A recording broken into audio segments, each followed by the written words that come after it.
नमो अरिहंताणं नमो सिद्धाणं नमो आयरीयाणं नमो वज्झायाणं नमो लोये सौवसाहूणं मोक्षमार्गस्य नेतारं भेत्तारं कर्मभूभृतां ज्ञातारं विश्वतत्त्वानां वंदे तद्गुणलब्धये। 1008 श्री मूलनायक आदिनाथ भगवान की जय। द्वासांग जिनवाणी माता की जय। आचार्य श्रेष्ठ आचार्य गुरुवर श्री 108 उमा स्वामी जी महाराज की जय। आचार्य श्रेष्ठ आचार्य गुरुवर श्री 108 पूज्यपाद स्वामी जी महाराज की जय। आचार्य श्रेष्ठ आचार्य गुरुवर श्री 108 विद्यासागर जी महाराज की जय। तीर्थ चक्रवर्ती जगत पूज्य निर्यापक श्रमण मुनि पुंगव श्री 108 सुधा सागर जी महाराज की जय। समस्त मुनि संघ की जय। श्री सरवार सिद्धि ग्रंथराज की स्वाध्याय श्रृंखला में 9वें अध्याय के अंतर्गत हम सभी संवर और निर्जरा तत्व पर विशेष व्याख्यान पढ़ रहे हैं। संवर तत्व की चर्चा पूर्ण हो चुकी है। विगत 2 दिनों से हम निर्जरा तत्व पर विशेष चर्चा कर रहे हैं। निर्जरा के अंतर्गत असंख्यात गुण श्रेणी निर्जरा पर विशेष व्याख्यान अपना चल रहा है, जिसमें निर्जरा के 10 स्थानों पर चर्चा की गई थी। अब यहाँ पर जो वर्णन प्रारंभ हो रहा है उसमें ये बता रहे हैं कि जिस प्रकार से निर्जरा की ये 10 भेदों में विशेष अंतर पाया जाता है, उसी प्रकार से जो ये निर्जरा 10 प्रकार की बताई गई है उसके मुख्य अधिकारी मुनिराज होते हैं। तो क्या उन मुनिराजों में भी कोई अंतर पाया जाता है या सभी मुनिराज एक ही प्रकार के होते हैं? तब यहाँ जाकर के 5 प्रकार के मुनिराजों का कथन किया जा रहा है और उन 5 प्रकार के मुनिराजों की विशेषताओं का वर्णन भी प्राप्त होगा। आइए देखें पेज नंबर 363 पर उत्थानिका 909 सूत्र नंबर 46। आह सम्यक दर्शन सन्निधानेपि यदि असंख्य गुण निर्जरत्वात् परस्पर तो ना साम्यम एषाम किम तरहि श्रावकवत अमिवृतादयो गुण भेदात न निर्ग्रंथताम अर्हन्ति इति। यहाँ प्रश्न कर रहे हैं कि सम्यक दर्शन सन्निधानेपि, यहाँ बता रहे हैं जो अपन ने असंख्यात गुण श्रेणी निर्जरा पढ़ी थी, ये सम्यक दृष्टि जीव से प्रारंभ होती है और जो 10 भेद असंख्यात गुण श्रेणी निर्जरा के बताए गए हैं उनमें सम्यक दर्शन तो अनिवार्य रूप से पाया ही जाता है। फिर भी सभी सम्यक दर्शन की अपेक्षा समान होने के बाद भी सभी के परिणामों की विशुद्धि के कारण से असंख्यात गुणी निर्जरा में भेद होता है। अब यहां प्रश्न कर रहे हैं, जैसे यहां पर भेद बता दिया आपने 10 प्रकार से, ऐसे ही जो व्रत आदि अर्थात जो मुनिराज हैं उन मुनिराजों के भी गुणों में भेद पाया जाता है। तो क्या उनके गुणों में भेद होने से उनकी निर्ग्रंथता भी नष्ट हो जाती है? क्या निर्ग्रंथपना भी एक प्रकार का होता है या अनेक प्रकार का होता है? ऐसा प्रश्न होने पर कह रहे हैं उच्यते। अब इसका उत्तर दे रहे हैं ना एतत् एवं, ऐसा नहीं है। कुतः, किस कारण से नहीं है? यस्मात् गुण भेदात अन्योन्य विशेषेपि नैगमादि नय व्यापारात सर्वेपि ही भवन्ति। यहां बता रहे हैं क्योंकि गुण भेदात अन्योन्य विशेषेपि, गुणों का भेद होने पर एक दूसरे से भिन्न होते हुए भी नैगमादि नय व्यापारात, नैगम आदि नयों की अपेक्षा यदि हम लगाते हैं तो सर्वेपि, सभी जो मुनिराज होते हैं वो भवंती होते हैं। क्या होते हैं? अब इधर अगले सूत्र में बता रहे हैं कि वो सभी निर्ग्रंथ कहलाते हैं। सूत्र क्या लिखा? पुलाक वकुश कुशील निर्ग्रंथस्नातका निर्ग्रंथाः। पुलाक वकुश कुशील निर्ग्रंथस्नातका निर्ग्रंथाः। यहां बता रहे हैं कि ये पुलाक वकुश कुशील निर्ग्रंथ और स्नातक, ये सारे के सारे गुण भेद होने पर भी सभी निर्ग्रंथ कहलाते हैं। इनमें गुणों में भेद है, पुलाक में अलग है, बकुस में अलग है, कुशील में अलग है। इन सभी की परिभाषा अपन अभी टीका में पढ़ेंगे। इन सभी के मूल गुणों के उत्तर गुणों के पालन करने में बहुत अंतर है। फिर भी ये सारे के सारे भावलिंगी संत हैं और ये निर्ग्रंथ पने को स्वीकार करते हैं। ये सभी मुनि कहलाते हैं। अब इधर इनकी परिभाषा बता रहे हैं 910 नंबर। उत्तर गुण भावना अपेत मनुषो वृतेषु अपि क्वचित कदाचित परिपूर्णताम अपरिप्राप्नुवन्तो अविशुद्ध पुलाक सादृश्यात पुलाका इति उच्यन्ते। यहां बता रहे हैं उत्तर गुण भावना अपेत मनुषो, अपेत का मतलब होता रहित, उत्तर गुणों की तो जिनके भावना ही नहीं होती। देखो दो प्रकार के गुण होते हैं, कुछ होते हैं मूल गुण, कुछ होते हैं उत्तर गुण। मूल गुण उसे कहते हैं जिनका पालन करना अनिवार्य है। जैसे अपन कहते हैं ना, साधु परमेष्ठी के 28 मूल गुण हैं, उपाध्याय परमेष्ठी के 25 मूल गुण हैं, आचार्य परमेष्ठी के 36 मूल गुण हैं। मतलब यदि हम इन 3 पदों में से किसी भी पद पर हैं तो उस पद के योग्य जो गुणों का कथन किया गया उनका तो पालन करना आवश्यक है ही है। लेकिन इनके अलावा भी कुछ उत्तर गुण भी होते हैं जिनका पालन करें तो भी ठीक है, ना करें तो भी ठीक है, साधु पने की हानि नहीं होती। उत्तर गुणों में जैसे क्या आता है, 22 परिसहों को सहन करना। ये अब उत्कृष्ट साधना के ऊपर डिपेंड करता है, हम कितनी साधना कर सकते हैं। मान लो कोई मुनिराज हैं, छत पर सामायिक करने बैठे, जब सामायिक करने बैठे, जब सामान्य से हवा चल रही थी, सर्दियों का मौसम था लेकिन इतनी हवा थी कि हम सहन कर सकते थे। लेकिन धीरे धीरे धीरे धीरे उनके वो जो हवा चल रही थी वो अत्यंत शीत होने लगी और अब सामायिक में भी मन नहीं लग रहा है, बिल्कुल ठंड लगने लगी है, शरीर में कपकपी आने लगी है। तो एक मुनिराज वहां से उठे और उठ करके अपने कमरे में आ गए, दरवाजे बंद कर लिए, खिड़कियां बंद कर ली और फिर अंदर आकर के सामायिक करने लगे। दूसरे मुनिराज छत पर ही बैठे रहे, उन्होंने उस शीत वेदना को सहन करना प्रारंभ कर दिया। तो क्या जो मुनिराज नीचे कमरे में आकर के और खिड़की दरवाजे बंद कर दिए, क्या उनका मुनिपना नष्ट हो गया? नहीं, ये उत्तर गुण है। ये अब शीत परिसह को सहन करने की विशेष साधना है। वो दूसरे मुनिराज जो छत पर बैठे हैं वो विशेष साधना कर रहे हैं और उस शीत वेदना को सहन कर रहे हैं। भले सामायिक में मन ना लगे लेकिन उस शीत बाधा को सहन करने की भी तो साधना कर रहे हैं। तो वो जो विशेष परिसह की साधना की जाती है ये उत्तर गुण कहलाता है। उत्तर गुण का पालन कर भी सकते हैं और नहीं भी कर सकते हैं। तो ये इधर बता रहे हैं पुलाक किसे कहते हैं, जिनके उत्तर गुण की तो भावना होती ही नहीं, जो परिसह सहन करने में अपना मन नहीं लगाते। यदि थोड़ी सी भी बाधा होगी तो उस बाधा से दूर हो जाएंगे और अपने कमरे में आकर के बैठ जाएंगे, अंदर आकर के सामायिक करेंगे। थोड़ी सी भी ठंडी हवा होगी तो छत पर बैठेंगे ही नहीं, गर्मी तेज होगी तो ऐसे ठंडे स्थानों पर बैठेंगे, नीचे अंडरग्राउंड जो स्थान होते हैं वहां बैठेंगे, पेड़ की छाया के नीचे बैठेंगे, हवा जहां पर लगेगी वहां बैठेंगे। तो ये कोई आवश्यक नहीं है, इसमें कोई मुनिराजों की कोई चर्या खंडित नहीं हो गई, उनके कोई शिथिलाचार नहीं आ गया, ये उत्तर गुण कहलाते हैं। दूसरा इधर क्या बता रहे हैं कि उत्तर गुण की भावना से तो रहित हैं, वृतेषु अपि, वृतों में भी क्वचित कदाचित परिपूर्णताम अपरिप्राप्नुवन्तो। जो व्रतों में भी क्वचित कदाचित कभी कभी ऐसा भी हो जाता है कि जिनके व्रतों में भी कोई दोष लग जाता है, ऐसे अविशुद्ध पुलाक सादृश्यात, जो मुरझाए हुए धान्य की तरह पुलाक कहलाते हैं। मुरझाया हुआ धान जो होता है वो एकदम खिला हुआ नहीं है, बस ये है मुरझाया हुआ है। इसी प्रकार से इनकी जो साधना होती है इनके दोष लग गया है, इसीलिए इनको हम पुलाक कहते हैं। तो पुलाक की परिभाषा क्या है, ये उत्तर गुणों का पालन नहीं करेंगे लेकिन क्वचित कदाचित उनके मूल गुणों में भी दोष लग जाता है तो पुलाक कहलाता। कई जो शिथिलाचारी साधु होते हैं वो इन पुलाक मुनि का उदाहरण देकर के कह रहे पुलाक मुनि के तो मूल गुणों में दोष लग जाता है तो भी वो भावलिंगी हैं, और हमारे भी यदि दोष लग रहा है तो हमारे भावलिंगी होने में क्या आपत्ति है आपको, हमें क्यों शिथिलाचारी बोल रहे हो, हम भी तो पुलाक मुनि के समान हो सकते हैं। देखें, ध्यान से देखें, यहां एक विशेष शब्द लिखा है क्वचित कदाचित।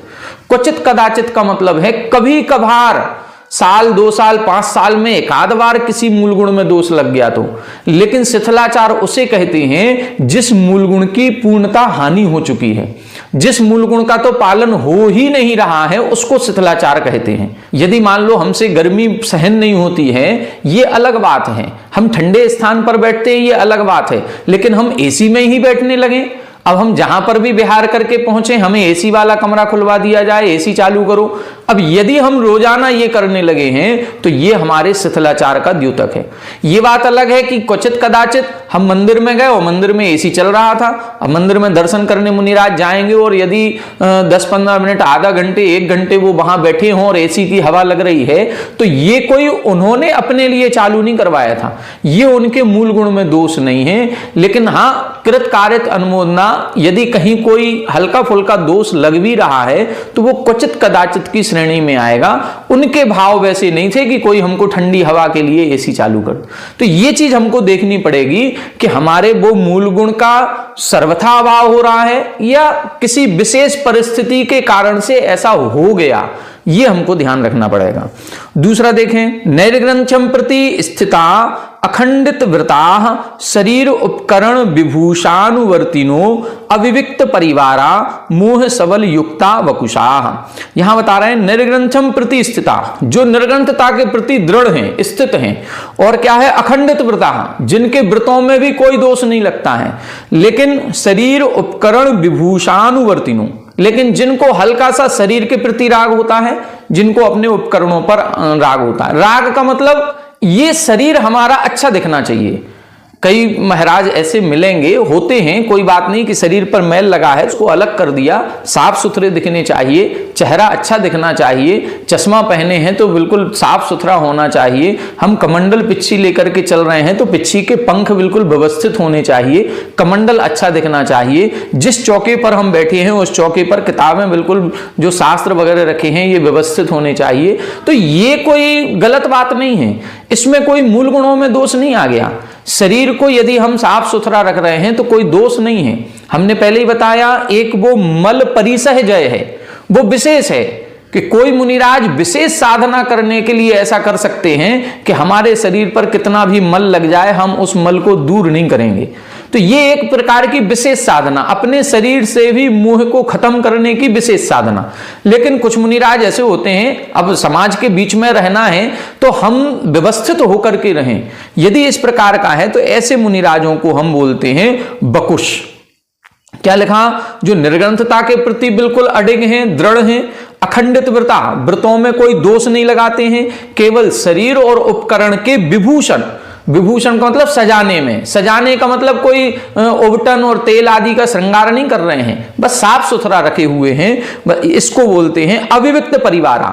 अविविक्त परिवारा का मतलब परिवार से घिरे रहते हैं, विविक्त का मतलब भिन्न, दूर होना, एकांत में रहना, और अविविक्त का मतलब परिवार से घिरे रहते हैं। परिवार का मतलब ये उनके कोई घर वाले नहीं है, रिश्तेदार। परिवार का मतलब घर वाले रिश्तेदार नहीं लगाना है, परिवार का मतलब है श्रावकों से जो घिरे रहते हैं। कई मुनिराजों को देखा होगा, उनके चारों तरफ जब भी बैठेंगे तो उधर 10-20 लोग तो बैठे ही रहेंगे, उनसे चर्चाएं होती रहेंगी, उनसे बीच बीच में कहीं हंसी मजाक भी होता रहेगा। तो ये कोई बहुत बड़ा दोष नहीं है। यदि श्रावकों से चर्चा कर रहे हैं तो देखो, कभी कभी ऐसा होता है किसी श्रावक को हमें सुधारना है तो हमें भी श्रावक जैसा बनना पड़ेगा, हमें उसके इतने करीब में आना पड़ेगा कि वो अपने मन की बातों को हमको बता दे, वो अपने मन के दोषों को, जो उसके दोष हुए हैं उन दोषों को भी बिल्कुल निश्चल मन से हम लोगों के प्रति मुनिराजों के समक्ष सामने रख दे, तब तो जाकर के उनकी गलतियां सुधरेंगी। तो मुनिराज भी इतने वात्सल्य प्रेमी होते हैं कि उन श्रावकों से घिरे रहते हैं। श्रावकों से मतलब है वो उनके भक्ति भी होते हैं, उनकी वैयावृत्ति आदि करते हैं, उनके आहार विहार आदि में भी साथ रहते हैं। और कई सारे श्रावक होते हैं कि हमारे नगर में साधु आया है तो हम अधिकतर समय उनके समीप में निकालें, तो उनके पास बैठते हैं, तो कई प्रकार की चर्चाएं सुनते हैं, सुनते सुनते अपनी कमी नजर आती हैं। कुछ लोग अपनी कमी को प्रायश्चित के रूप में कह भी देते हैं कि हमको इसका प्रायश्चित मिल जाए, हम तो अभी तक बहुत बड़ी भूल कर रहे थे। तो ये सब क्या है, ये अविविक्त परिवारा, परिवार से घिरे रहते हैं। परिवार का मतलब इधर ये नहीं लगाना है कि अपने रिश्तेदारों से, अपने मम्मी से, पापा से, बहन से, भाई से, पत्नी से, इन लोगों से साथ बैठ करके बातें करते होंगे, नहीं, ये तो भावलिंगी मुनिराजों की बात चल रही है। तो परिवार का मतलब अन्य श्रावक हो सकते हैं, अथवा कोई आचार्य हैं तो अपने शिष्यों के साथ, हमेशा अपने शिष्यों के साथ रहेंगे, तो वो एक आ सकता है। मोह सबल युक्ता वकुशा, विभिन्न प्रकार के मोह परिणाम से सहित हैं। मोह परिणाम का मतलब अब वो घर गृहस्थी वाला मोह यहां नहीं लगाना है, यहां मुनियों के प्रति जो आपस में एक मोह भाव रहता है, ये हमारे भक्त हैं, हम इनके गुरु हैं, हमें इनका भी कल्याण करना है। तो जब तक एक गुरु उन श्रावकों को अपना शिष्य या अपना भक्त स्वीकार नहीं करेगा, तब तक वो प्रवचन कैसे देगा, तब तक वो उपदेश कैसे देगा, तब तक उनके दोषों को दूर कैसे करेगा, कर ही नहीं पाएगा। तो इधर ये बता रहे हैं कि ये इस प्रकार के मुनिराज बकुश कहलाते हैं।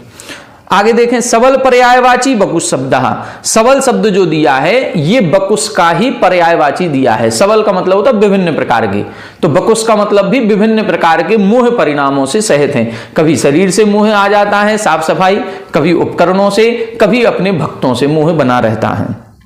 कुशीला द्विविधा, अब कुशील प्रकार के जो मुनिराज हैं उन वो दो प्रकार के हैं। प्रतिसेवना कुशीला, कसाय कुशीला इति, प्रतिसेवना कुशील और कसाय कुशील। अविविक्त परिग्रहा परिपूर्ण उभया कथंचित उत्तर गुण विराधिना प्रतिसेवना कुशीला। यहां बता रहे हैं अविविक्त परिग्रह, ये भी परिग्रह से घिरे रहेंगे। तो परिग्रह कौन सा है? यो घर गृहस्थी वाला परिग्रह नहीं है, इन्हीं का परिग्रह है। हमारे ग्रंथ कहाँ है, हमारी डायरी कहाँ है, हमारा पेन कहाँ है, हमारा कमंडल कहाँ है, हमारी पिच्छी कहाँ है। तो ये जो मुनि के योग्य जो एक थोड़ा बहुत परिग्रह रहता है कि उनकी जो डायरी ग्रंथ आदि हैं वो भी एक बैग में, जैसे अपन लोग कभी कई बार मुनिराज बिहार करते हैं तो वो बिहार करते हुए भी अपने बैग को कहते हैं हमारा बैग उधर पहुंचा देना आगे जाकर के। तो अगले गांव में बैग पहुंचा देना, क्या कहेंगे? हमारा बैग पहुंचा देना। तो हमारा बैग मतलब उससे उनका मोह हो सकता है, लेकिन वो मोह एकदम आसक्ति वाला होगा नहीं, ऐसा नहीं है, आसक्ति वाला नहीं है। लेकिन फिर भी किसी ग्रंथ का स्वाध्याय चल रहा है, कोई नोट्स उन्होंने बनाए हैं, कुछ अपना चिंतन कहीं डायरी में लिखा है, तो ये मोह होने में कोई बाधा नहीं है। तो इस प्रकार से अविविक्त परिग्रह, परिग्रह से रहित नहीं होते हैं। परिपूर्ण उभया, जो मूल गुण और उत्तर गुण दोनों से परिपूर्ण होते हैं, लेकिन कथंचित उत्तर गुण विराधिना, कथंचित कभी कभी उत्तर गुणों में दोष लग जाता है। उत्तर गुणों में दोष लग रहा है, मूल गुणों में दोष नहीं लग रहा है, उत्तर गुणों में कभी कभार कोई दोष लग जाता है। उनको बोलते हैं प्रतिसेवना कुशील। वशीकृत अन्य कषाय उदया संजुलन मात्र तंत्रा कषाय कुशीला। कषाय कुशील किसे कहते हैं? जो वशीकृत अन्य कषाय उदया, जिन्होंने अन्य सभी कषायों के उदय को जीत लिया है। अनंतानुबंधी को जीत लिया, अप्रत्याख्यान आवरण को जीत लिया, प्रत्याख्यान आवरण को भी जीत लिया, संजुलन क्रोध मान माया को भी जीत लिया। अब क्या बचा है? केवल सूक्ष्म लोभ बचा है। तो ऐसे संजुलन मात्र तंत्रा, जो संजुलन मात्र कसाय जिनके उदय में रह गई है, ऐसे उनको हम कसाय कुशील कहते हैं। तो कसाय कुशील किसे कहेंगे? जिन्होंने सभी प्रकार की कसायों को जीत लिया। संजुलन कसाय है वो भी अब बहुत कम, मंद से मंदतर होती जा रही है, ऐसे मुनिराजों को हम कसाय कुशील कहते हैं। उदक दंड राजीवत अनभिव्यक्त उदय कर्माणः ऊर्ध्व मुहूर्तात उद्भिद्यमान केवल ज्ञान दर्शन भाजो निर्ग्रंथा। निर्ग्रंथ किसे कहते हैं? उदक दंड राजीवत अनभिव्यक्त उदय कर्माणः। उदक यानी जल, पानी में, पानी में दंड यानी किसी एक डंडी से रेखा खींच दी जाए। राजीवत यानी पानी, मान लो नदी बह रही है और उसमें हमने एक डंडे से रेखा खींची, तो वो रेखा कितनी देर व्यक्त रहेगी? बस यहां खींचते जाओ वहां से मिटती जाएगी, खींचते जाओ मिटती जाएगी। वो पानी बह रहा है तो वो तो तुरंत मिट जाएगी। बस इसी प्रकार से उनके कर्मों का उदय रह गया है। कर्म भी बस इतने ही रह गए हैं, बस कुछ ही समय में वो कर्मों का भी नष्ट होने वाले हैं। ऐसे ऊर्ध्वम मुहूर्तात, मतलब एक मुहूर्त से ऊपर जाकर के ही उद्भिद्यमान केवल ज्ञान दर्शन भाजो, जिनको अंतर मुहूर्त में ही केवल ज्ञान और केवल दर्शन की प्राप्ति होने वाली है। मतलब घातीय कर्मों का जो उदय रह गया है वो मात्र कितना रह गया है? वो जल में खींची हुई रेखा के समान। बस इतनी सी देर और, मान लो 12वें गुण स्थान में कोई मुनिराज हैं तो 12वें गुण स्थान से बस अब अंतर मुहूर्त में उनको केवल ज्ञान की प्राप्ति होने वाली है। 13वें गुण स्थान में पहुंच जाएंगे और सारे ये मोहिनी आदि कर्मों को नष्ट कर देंगे। उनको बोलते हैं निर्ग्रंथ।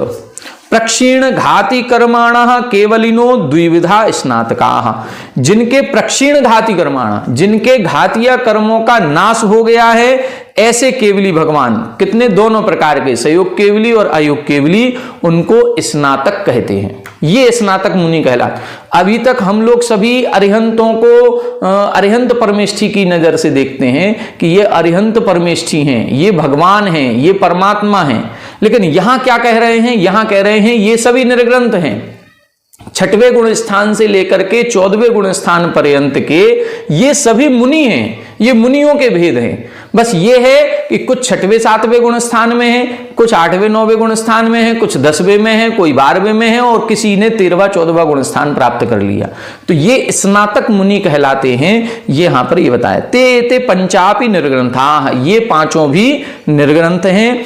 चारित्र परिणाम अस्य प्रकर्ष अप्रकर्ष भेदे सति अपि नैगम संग्रहादि नयापेक्षया सर्वेपि ते निर्ग्रंथा इति उच्यन्ते। चारित्र परिणाम की अपेक्षा से इनमें भेद होने पर भी, किसी के विशुद्धि ज्यादा है, किसी के विशुद्धि कम है, कोई सामायिक चारित्र वाला है, कोई छेदोपस्थापना चारित्र वाला है, कोई सूक्ष्म सांप्राय चारित्र वाला है, कोई यथाख्यात चारित्र वाला है। तो ये चारित्र परिणामों में अंतर होते हुए भी नैगम संग्रह नय की अपेक्षा से ये सभी के सभी निर्ग्रंथ ही कहलाते हैं, इनमें कोई भेद नहीं है, ये सभी मुनि हैं, ये मान करके अपन को चलना। अब इन मुनियों में अपन अंतर देखेंगे, इनमें क्या विशेषताएं पाई जाती हैं। तेसाम पुलाकादि नाम भूयोपि विशेष प्रतिपत्त्यर्थम आह। अब इन पुलाक आदि जो मुनिराज हैं, इनमें किस प्रकार से विशेषताएं होती हैं उसका वर्णन इधर कर रहे हैं। संयम श्रुत प्रति सेवना तीर्थ लिंग लेश्योपपादस्थान विकल्पतः साध्याः। संयम श्रुत प्रति सेवना तीर्थ लिंग लेश्योपपादस्थान विकल्पतः साध्याः। यहां बता रहे हैं संयम की अपेक्षा, श्रुत की अपेक्षा, प्रतिसेवना की अपेक्षा, तीर्थ लिंग लेश्या उपपाद और स्थान, इनकी अपेक्षा यदि देखा जाए तो इनमें विकल्पतः यानी भेद पाया जाता है। वैसे तो इन्होंने क्या कह दिया, ये सभी समान हैं, सभी निर्ग्रंथ कहलाते हैं, लेकिन इस अपेक्षाओं से इनमें भेद भी होता है। आइए देखें श्रुत की अपेक्षा से कैसे भेद है, संयम की अपेक्षा से कैसे भेद है। 912 ते पुलाकादयः संयमादिभिः अष्टभिः अनुयोगैः साध्या व्याख्येयाः। ये सभी पुलाक आदि जो 5 मुनिराज हैं, इनमें संयम आदि इन 8 गुणों की अपेक्षा से इनमें भेद जानना चाहिए। तद यथा, जैसे अब बता रहे हैं, पुलाक बकुश प्रतिसेवना कुशीला द्वयोः संयमयोः सामायिक छेदोपस्थापनयोः वर्तन्ते। पुलाक बकुश और प्रतिसेवना कुशील, कुशील के 2 भेद किए थे, प्रतिसेवना कुशील और कसाय कुशील। तो प्रारंभ के 2 पुलाक बकुश और प्रतिसेवना, ये 3 मुनिराज ये प्रारंभ के 2 संयम में रहते हैं, सामायिक संयम और छेदोपस्थापना संयम। सामायिक और छेदोपस्थापना संयम 6वें से 9वें गुण स्थान तक होता है। तो इनके ये 2 ही संयम होंगे। यदि पुलाक और बकुश हैं तो इनके परिहार विशुद्धि नहीं होगा, ये 10वें गुण स्थान के नहीं होंगे, ये 12वें गुण स्थान के नहीं होंगे, नहीं, ये 6वें से 9वें गुण स्थान के ही माने जाते हैं। कसाय कुशीला द्वयोः संयमयोः परिहार विशुद्धि सूक्ष्म सांप्राययोः पूर्वयोश्च। अब जो कसाय कुशील हैं, ये कसाय कुशील जो हैं, ये प्रारंभ के 2 के साथ सामायिक और छेदोपस्थापना तो इनके हो ही सकता है, कोई बात ही नहीं है। ये परिहार विशुद्धि भी प्राप्त कर सकते हैं और सूक्ष्म सांप्राय को भी प्राप्त कर सकते हैं। ऐसे इनके 4 संयम हो सकते, लेकिन ये यथाख्यात संयम नहीं हो सकता। निर्ग्रंथ स्नातका एकस्मिन्नेव यथाख्यात संयमी, लेकिन निर्ग्रंथ और स्नातक जो होते हैं ये यथाख्यात संयम वाले ही होते हैं। निर्ग्रंथ का गुण स्थान 11वां 12वां और स्नातक का 13वां 14वां। तो 11वें गुण स्थान के ऊपर यहां पर यथाख्यात चारित्र होता है। तो जो निर्ग्रंथ स्नातक हैं इनका संयम यथाख्यात संयम है। पुलाक बकुश और प्रतिसेवना कुशील का सामायिक छेदोपस्थापना है, और जो कसाय कुशील है इनके 4 संयम हो सकते हैं, सामायिक छेदोपस्थापना, परिहार विशुद्धि और सूक्ष्म सांप्राय। अब श्रुत की बात करें, देखें, पुलाक बकुश प्रतिसेवना कुशीला उत्कर्षेण अभिन्न अक्षरदश पूर्वधरा। पुलाक वकुश और प्रतिसेवना कुशील, वही 3 साधुओं को फिर से लिया, ये उत्कृष्ट से अभिन्न अक्षर 10 पूर्वधरा, इनको बोलते हैं अभिन्न पूर्वधरा। अभिन्न पूर्वधर का मतलब होता है, देखो 11 अंग होते हैं और फिर एक 12वां अंग होता है। 12वें अंग के 5 भेद किए जाते हैं जिसमें 14 पूर्व होते हैं। तो कोई मुनिराज 11 अंग का जिन्होंने पूरा अध्ययन कर लिया, अब 12वें अंग के जब पूर्व का अध्ययन करते हैं तो एक पूर्व का अध्ययन कर लिया, 2 का कर लिया, 3 का कर लिया, जब 10वें पूर्व का अध्ययन किया जाता है तो जैसे ही वो 10वें पूर्व का अध्ययन पूर्ण होता है तो उससे कई प्रकार की विद्याएं सिद्ध हो जाती हैं। 500 महाविद्याएं कही जाती हैं, तो वो 500 विद्याएं सिद्ध हो जाती हैं और कई सारे देवी देवता उनके चरणों में आकर के बोलते हैं बताइए अब हमें क्या आज्ञा है, हमें क्या करना है। तो जो मुनिराज इन देवी देवताओं के चक्कर में पड़ जाते हैं, मतलब इनको आज्ञा दे देते हैं, बस वो कहलाते हैं भिन्न पूर्वधरा और वो उसी समय से मिथ्या दृष्टि हो जाते हैं। और जो मुनिराज ऐसे देवी देवताओं के आने पर भी उनसे कोई प्रभावित नहीं होते, ये तो शक्तियां हैं, ये तो रिद्धियां हैं, प्रकट होती रहती हैं, उनको बोलते हैं अभिन्न पूर्वधरा। मतलब जिन्होंने 10वें पूर्व के अध्ययन के बाद जो देवी देवता आए हैं उनको स्वीकार नहीं किया, उनसे मोह नहीं रखा, उनमें कोई आसक्ति भाव नहीं आया, वो कहलाते हैं अभिन्न पूर्वधरा। तो इधर बता रहे हैं जो पुलाक, वकुश और प्रतिसेवना कुशील हैं, चूंकि भावलिंगी है इसीलिए ये मिथ्यात्व को प्राप्त नहीं होते हैं, ये अभिन्न पूर्वधर मतलब 11 अंग और 10 पूर्व के ज्ञान के धारी हैं। कसाय कुशीला निर्ग्रंथा चतुर्दश पूर्वधरा, जो कसाय कुशील हैं और निर्ग्रंथ हैं ये पूरे 11 अंग और 14 पूर्व के धारी हो सकते हैं, ये उत्कृष्ट से श्रुत ज्ञान। अब जघन्य की अपेक्षा जघन्य पुलाकस्य श्रुतम आचार वस्तु, जो जघन्य ज्ञान है, यदि पुलाक मुनिराज हैं तो इनका जघन्य ज्ञान होगा आचार वस्तु। आचार वस्तु का मतलब आचारांग, आचारांग का मतलब अपने आचरण से संबंधित जो भी क्रियाओं की शुद्धि होती है उनका संपूर्ण ज्ञान उनको होगा, ये जघन्य ज्ञान।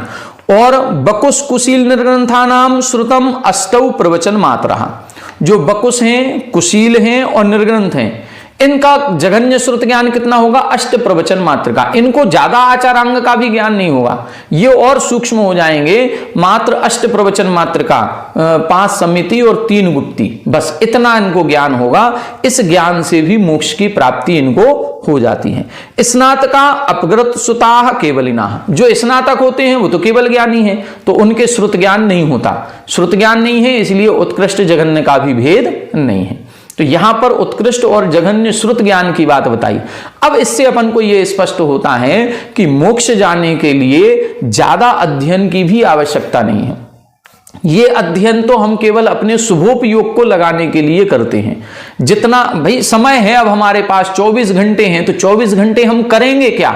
यदि ध्यान में नहीं रह सकते हैं, अब ध्यान में नहीं रहेंगे तो फिर क्या करेंगे? तो फिर शास्त्रों का स्वाध्याय करें, केवली भगवान की वाणी का अध्ययन करें, जिनवाणी पढ़ें। तो इससे क्या होगा, हमारा एक तो ये शुभोपयोग होगा, फिर जो हमने पढ़ा उसका चिंतन करें तो सामायिक आदि बहुत अच्छे से होगी। तो ये तो केवल एक अपने समय को शुभमय निकालने के लिए है। बाकी मोक्ष जाने के लिए कोई बहुत ज्यादा ग्रंथों को पढ़ने की आवश्यकता नहीं है। केवल 5 समिति और 3 गुप्ती ये चर्या का ज्ञान यदि हमें हो गया तो इतने संक्षिप्त ज्ञान से भी मोक्ष की प्राप्ति की जा सकती है। ठीक है, आगे देखें। प्रतिसेवना, प्रतिसेवना का मतलब होता है एक प्रकार से विराधना या दोष लगाना।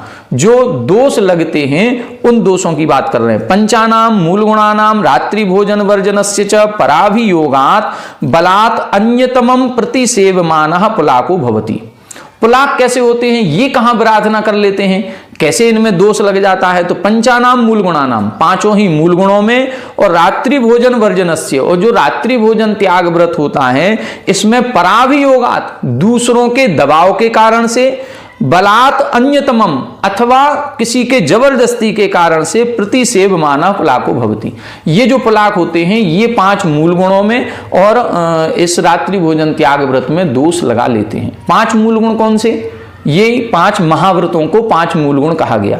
रात्रि भोजन त्याग से क्या मतलब है, वो नहीं करेंगे, लेकिन कई बार ऐसी परिस्थिति हो जाती है कि मान लो प्रवचन चल रहा है और प्रवचन करते करते ध्यान ही नहीं रखा कि 5 बज गए, 5:30 बज गए, हमें तो नहीं भोजन करना है, मुनिराजों को तो शाम को लेना नहीं है, लेकिन हम प्रवचन कर रहे हैं तो श्रावक तो हमारे प्रवचनों में बैठा है और जब श्रावक प्रवचन में बैठेगा तो फिर वो अपना शाम का भोजन कब करेगा। तो मुनिराजों को ये ध्यान रखना पड़ता है कि हम इतना समय पहले अपने प्रवचन को, स्वाध्याय को बंद कर दें, जिससे श्रावक जाकर के सूर्य अस्त होने के 48 मिनट पहले जाकर के भोजन कर ले। यदि नहीं करता है तो उसके दोष के भागीदार कहीं ना कहीं थोड़ा बहुत मुनिराज भी हो जाते हैं। वही इधर पर इन्होंने को दोष बताया गया है। बकुशो द्विविधा, बकुश दो प्रकार के होते हैं, उपकरण बकुश, शरीर बकुशश्चेति। अब इनके ये दो प्रकार के अपन ने भेद देखे थे। अब ये दोनों प्रकार से दोष लगाते हैं, बस यही दोष उनकी प्रतिसेवना है। तत्र उपकरण बकुशो बहु विशेष युक्तो उपकरण आकांक्षी। जो उपकरण बकुश होते हैं वो अच्छे सुंदर से, अच्छे साफ सुथरे से उनको उपकरण चाहिए होते हैं। पिच्छी रहेगी तो भी बहुत अच्छी होनी चाहिए, कमंडल है तो वो भी साफ सुथरा होना चाहिए, ग्रंथ आदि हैं तो वो भी साफ सुथरे हों, चौका है, पाटा है, कोई अपन उसके ऊपर जो पलासना बिछाते हैं वो कपड़ा है, तो ये अच्छे साफ सुथरे होने चाहिए। ये इनका थोड़ा सा इनको ये दोष लग जाता है। और शरीर संस्कार से भी शरीर बकुशा, और जो शरीर संस्कार से भी, शरीर से थोड़ा सा संस्कार उनका बना रहता है, वो शरीर बकुश कहलाते हैं। शरीर के प्रति हल्का फुल्का राग भाव उनके आता है, तो ये दोष मतलब ये प्रतिसेवना उनकी लगती रहती है। प्रतिसेवना कुशील मूल गुणान अविराधयन उत्तर गुणेशु कांचित विराधनाम प्रतिसेवते। जो प्रतिसेवना कुशील होते हैं ये मूल गुणों की विराधना नहीं करते हैं, लेकिन कभी कभी उनके उत्तर गुणों में कोई विराधना हो जाती है, उसकी प्रतिसेवना यानी दोष उनको लग जाता है। कसाय कुशील निर्ग्रंथ और स्नातका नाम प्रतिसेवना नास्ति। जो कसाय कुशील होते हैं, निर्ग्रंथ होते हैं और स्नातक होते हैं, इनके दोष नहीं लगता। ये जो दोष लगते हैं ये कसायों की तीव्रता के कारण से लगते हैं। और जो कसाय कुशील है ये कसाय मंद हैं, निर्ग्रंथ हैं, इनके तो कसाय नष्ट ही हो गई है, और स्नातक हैं इनके तो केवल ज्ञान प्रकट हो गया, तो इनके ये प्रतिसेवना नहीं होती, बाकी की प्रतिसेवना होती है। 915 तीर्थम इति सर्वे सर्वेशाम तीर्थंकराणाम तीर्थेषु भवन्ति। तीर्थ का मतलब होता है कौन से तीर्थंकर के काल में ये होते हैं। तो ये सभी 24 तीर्थंकरों के काल में पांचों प्रकार के मुनिराजों की उपस्थिति होती है। ऐसा नहीं है कि किसी एक तीर्थंकर के काल में 5 होंगे और किसी के में एक ही प्रकार के होंगे, नहीं, सभी तीर्थंकरों के काल में सभी प्रकार के मुनिराज पाए जाते हैं। लिंगम द्विविधम द्रव्य लिंगम भावलिंगम चैति। लिंग दो प्रकार का होता है, द्रव्य लिंग और भावलिंग। अब यहां पर भावलिंगम प्रतीत्य सर्वे पंच निर्ग्रंथा लिंगिनो भवंती। तो यहां बता रहे हैं भावलिंग की अपेक्षा बात करें, भावलिंग किसे कहते हैं, जिस पद पर हम हैं उसी पद के अनुसार ही हमारी कसाय होनी चाहिए। यदि हम मुनिराज हैं तो हमारे प्रत्याख्यानावरण कसाय का अनुदय होना चाहिए, मात्र संजुलन कसाय ही उदय में होनी चाहिए। हम 6वें 7वें गुणस्थान वर्ती होने चाहिए, उस गुणस्थान के अनुरूप जो चर्या है उसी का पालन करने वाले हों। कुल मिलाकर के बाह्य आचरण ये द्रव्यलिंग है और अंतरंग का आचरण ये भावलिंग है। तो भावलिंग उसे कहते हैं कि हम बहिरंग में 28 मूल गुणों का तो पालन करें ही, साथ ही अपने परिणामों की विशुद्धि भी उस आचरण के अनुकूल रखें, ये भावलिंग है। कभी कभी ऐसा हो जाता है कि द्रव्यलिंग का पालन कर रहे हैं, बाह्य आचरण पूरा है, लेकिन अंतरंग की कसाय उसके अनुरूप नहीं है, तो वहां पर द्रव्यलिंग कहा जाता है। लेकिन यहां उस द्रव्यलिंग की बात नहीं है, यहां द्रव्यलिंग का मतलब है बाहरी भेष। तो बाहरी भेष के कारण से भेद हो सकता है। भावलिंग की अपेक्षा से ये पांचों भी भावलिंगी साधु हैं, ये कोई भी द्रव्यलिंगी नहीं है। द्रव्यलिंगम प्रतीत्य भाज्या, द्रव्यलिंग की अपेक्षा से भेद हो सकता है। द्रव्यलिंग का मतलब बाह्य भेष, कोई मोटे हैं, कोई दुबले हैं, कोई काले हैं, कोई गोरे हैं, ये सब लंबाई आदि के अपेक्षा से शरीर के भेद प्रभेद से बन सकता है। लेस्याह, अब अंदर की लेस्या परिणाम कैसे होते हैं, तो पुलाकस्य उत्तराह तिस्राह बकुश प्रतिसेवना कुशूलियो षडपि। यहां बता रहे हैं 6 प्रकार की लेस्या होती हैं, कृष्ण नील कापोत पीत पद्म शुक्ल। इनमें से 3 प्रारंभ की कृष्ण नील कापोत ये अशुभ लेस्याएं हैं, 3 जो बाद वाली हैं पीत पद्म शुक्ल ये शुभ लेस्याएं हैं। तो यहां बता रहे हैं पुलाकस्य उत्तराह तिस्राह, जो पुलाक मुनिराज होते हैं इनके तीनों शुभ लेस्याएं होती हैं। लेकिन बकुश और प्रतिसेवना कुशील के षडपि 6 लेस्याएं हो सकती हैं। उनके कृष्ण नील कापोत पीत पद्म शुक्ल 6 लेस्याएं हो सकती हैं।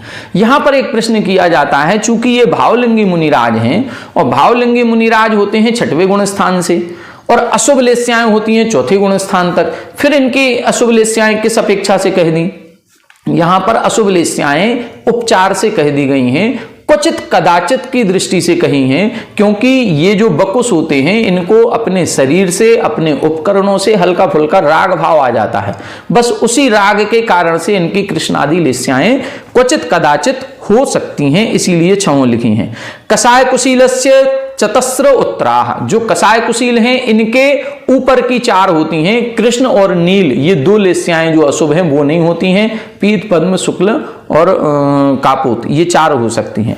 सूक्ष्म सांप्रायस्य निर्ग्रंथ स्नातक योश्च शुक्ल एव केवला, जो सूक्ष्म सांप्राय 10वें गुण स्थान वाले हैं, निर्ग्रंथ 11वें 12वें वाले हैं, और स्नातक का मतलब यहां केवल 13वां गुण स्थान लेना है, क्योंकि लेस्या 13वें गुण स्थान तक ही होती है। तो यहां इन तीनों भी मुनिराजों के शुक्ल लेस्या ही होती है, और अयोगा अलेश्य, और जो अयोग केवली नाम के स्नातक मुनि हैं उनके लेस्या नहीं होती, वो लेस्या से रहित होते हैं।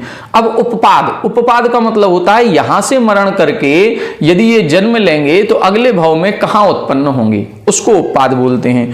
पुलाकस्य उत्कृष्ट उपपाद उत्कृष्ट स्थिति देवेशु सहस्रारे, जो पुलाक मुनिराज हैं ये उत्कृष्ट से कहां पर जाएंगे, सहस्रारे यानी 12वें स्वर्ग में उत्कृष्ट स्थिति के साथ उत्पन्न हो सकते हैं। तो 12वें स्वर्ग की 18 सागर की आयु जो कही गई है, उस 18 सागर की आयु पर्यंत ये उत्पन्न हो सकते हैं।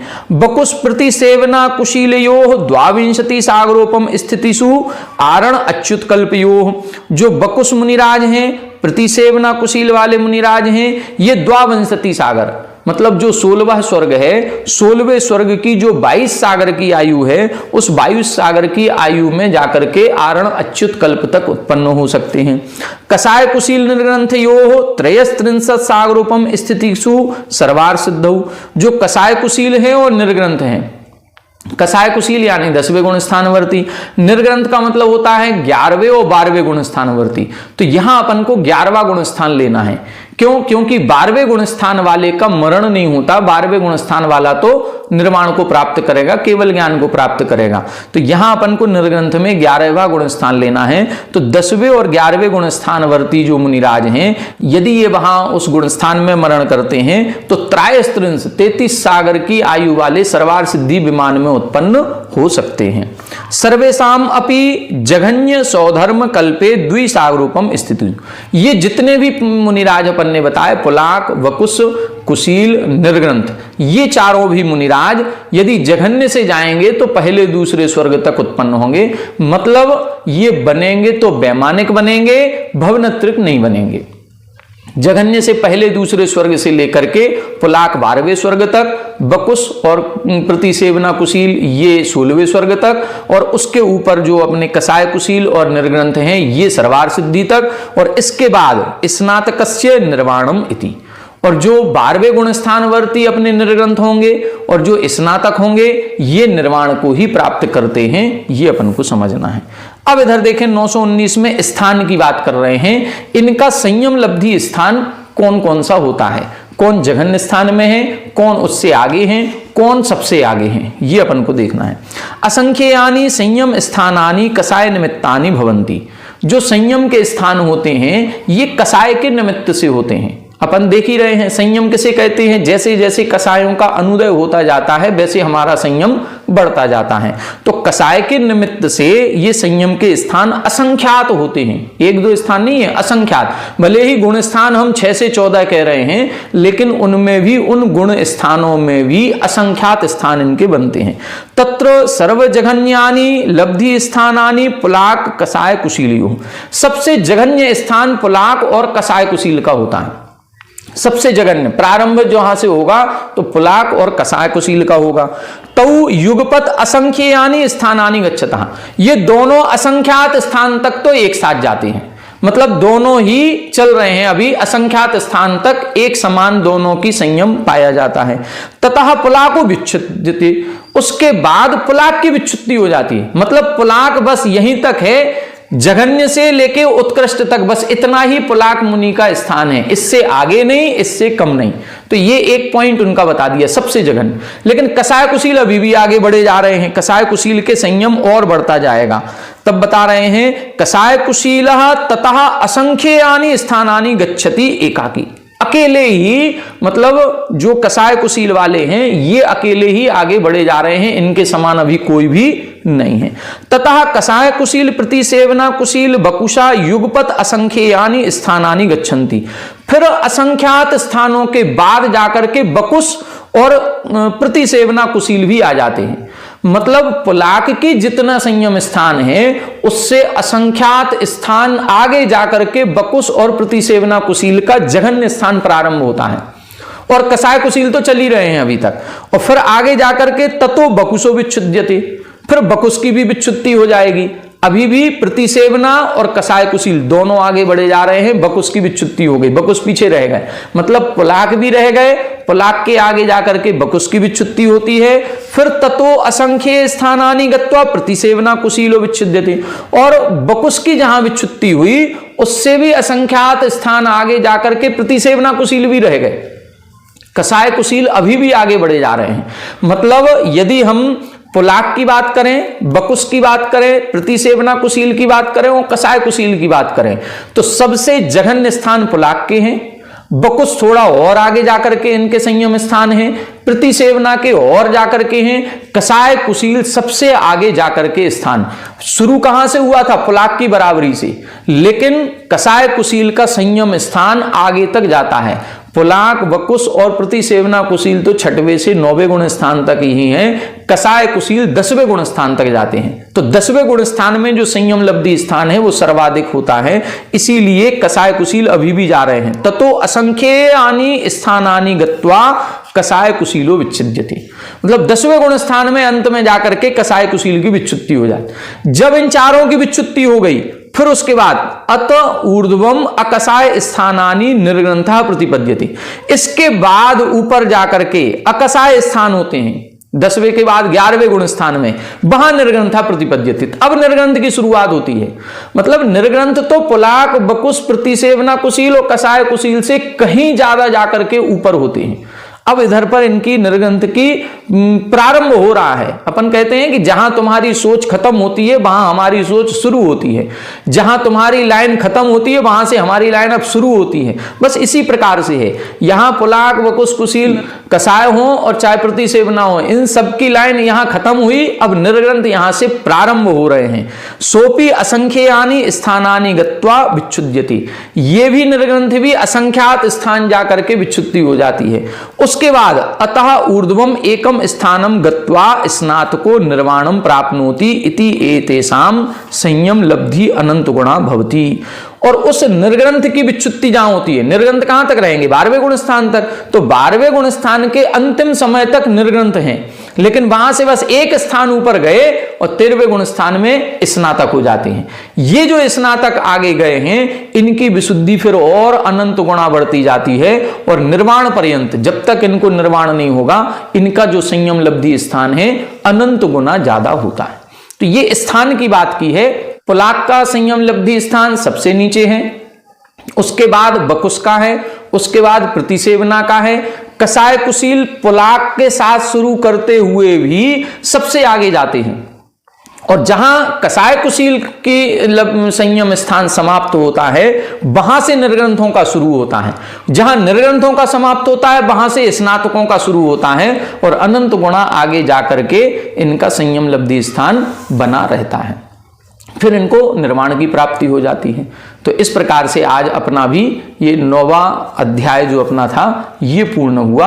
अब यहां से जो निर्वाण की प्राप्ति होती है वो कैसे होती है, वो मोक्ष की प्राप्ति कैसे होती है, कैसे कर्मों की निर्जरा होती है, इसका मोक्ष का स्वरूप क्या है, मोक्ष होने के बाद आत्मा का क्या होता है, ये सभी का समाधान अगले अध्याय में 10वें अध्याय में प्रारंभ होगा, जिसको अपन आगे की कक्षा में पढ़ेंगे। आज की कक्षा में इतना ही। आप सभी हमारे साथ बने रहें। सभी को जय जय।